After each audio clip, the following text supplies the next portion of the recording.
Students, आज के video में मैं आपको एक्सप्लेन करूंगा दैट इज चैप्टर 3 का जितना भी दैट इज मोस्ट इंपोर्टेंट जो एमसीक्यू क्वेश्चन है वो सारा जो आप लोग का बोर्ड एग्जाम में बहुत ही हेल्पफुल होगा। ठीक है, आज का video part number that is 4 है।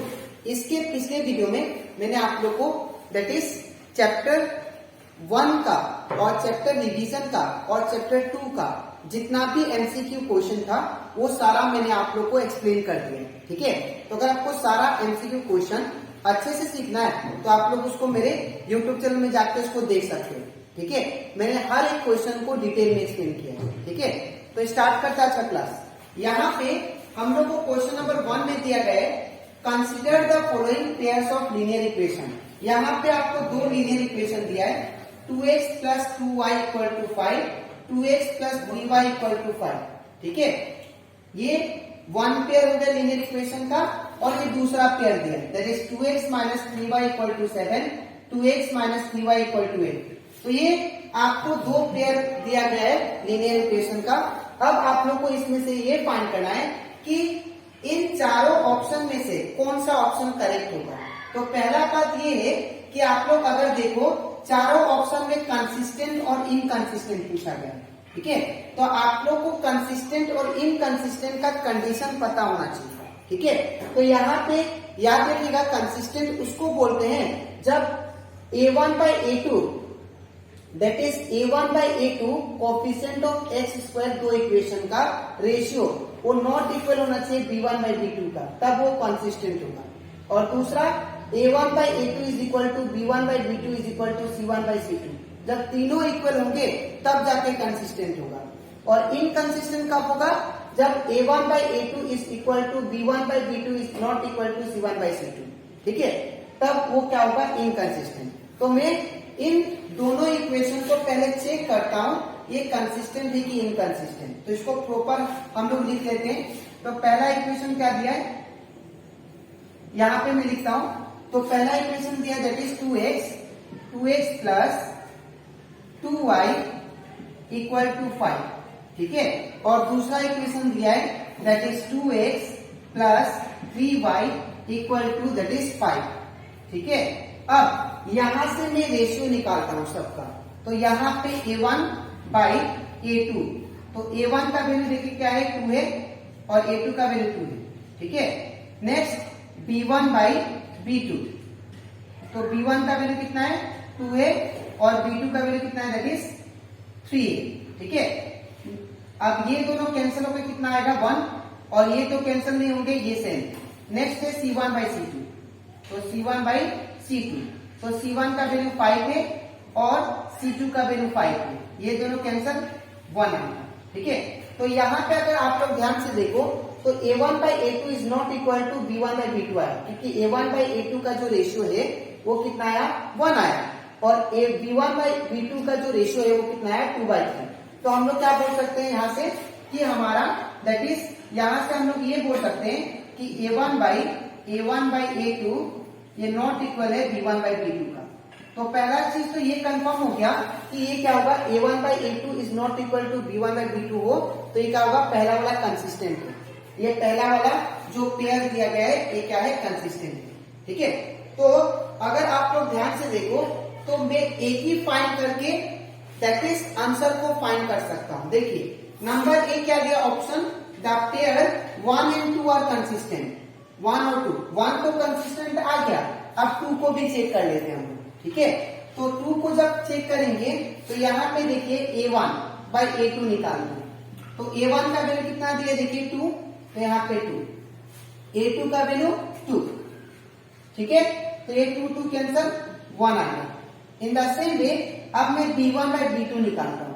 तो b1 का वैल्यू कितना देखिए 3 दैट इज -3 और b2 का वैल्यू दैट इज -3,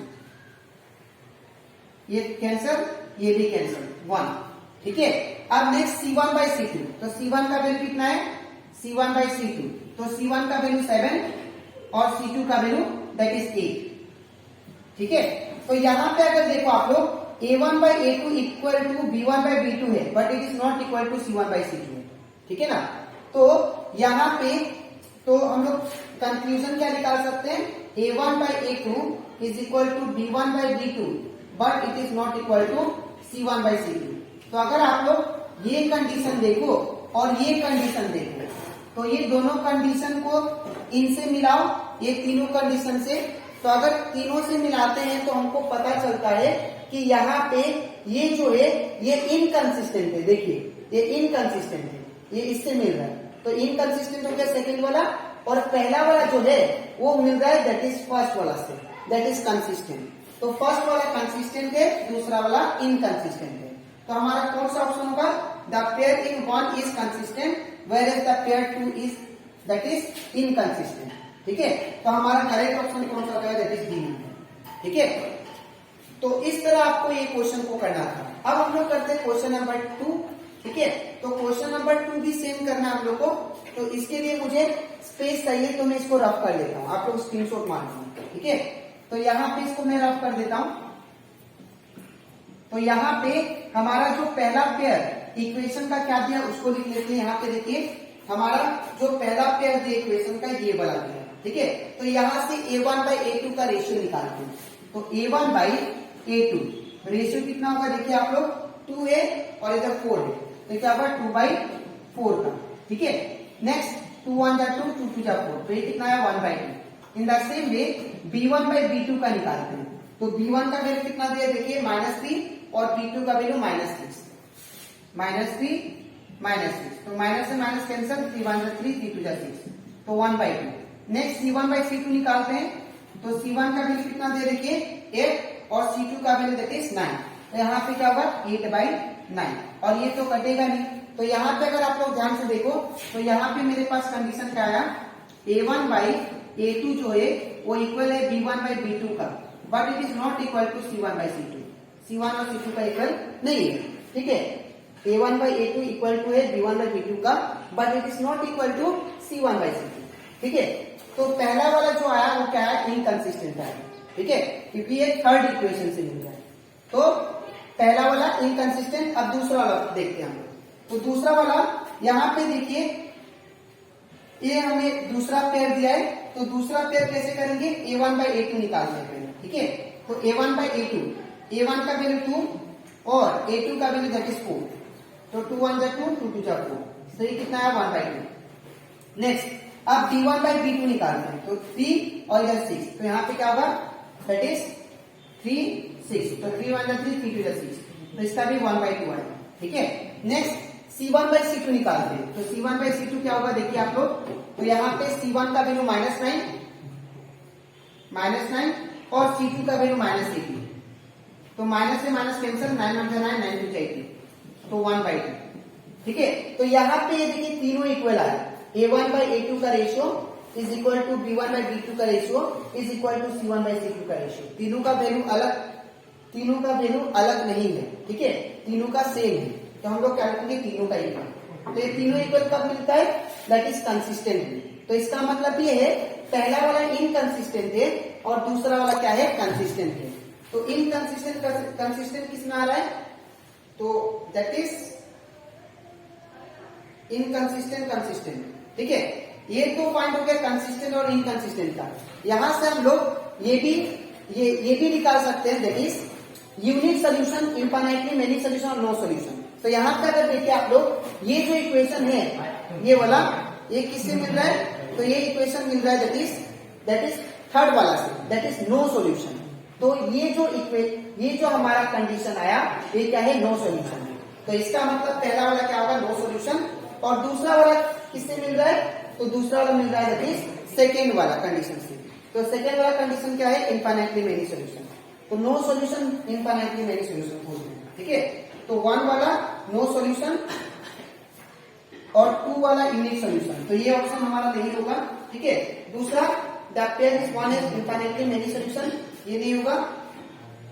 तीसरा ये भी नहीं होगा। नेक्स्ट वाला ये डी नंबर देखिए, the pair 1 has no solution. तो पेयर 1 जो है वो नो सोल्यूशन है। देखिए ये मिल रहा है।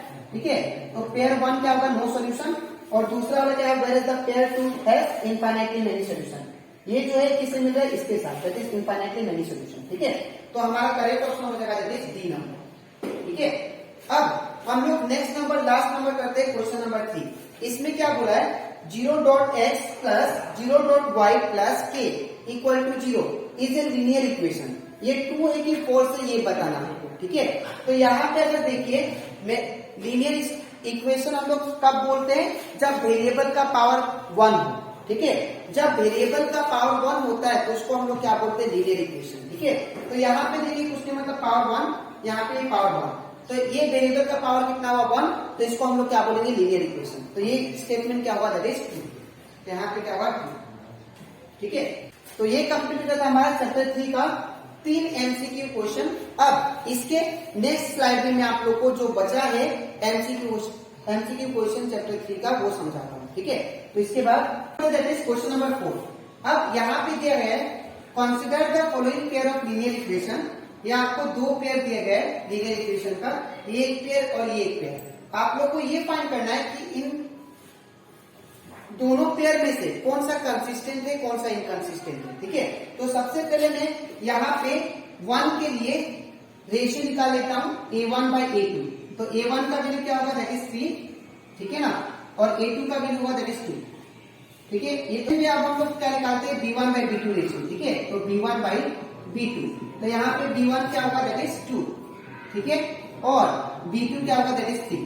तो आप ये भी करने वाला नहीं है, ठीक है। तो यहाँ से कंक्लूजन निकल जाता है देयरफॉर a1 by a2 जो है वो नॉट इक्वल है b1 by b2 का, ठीक है।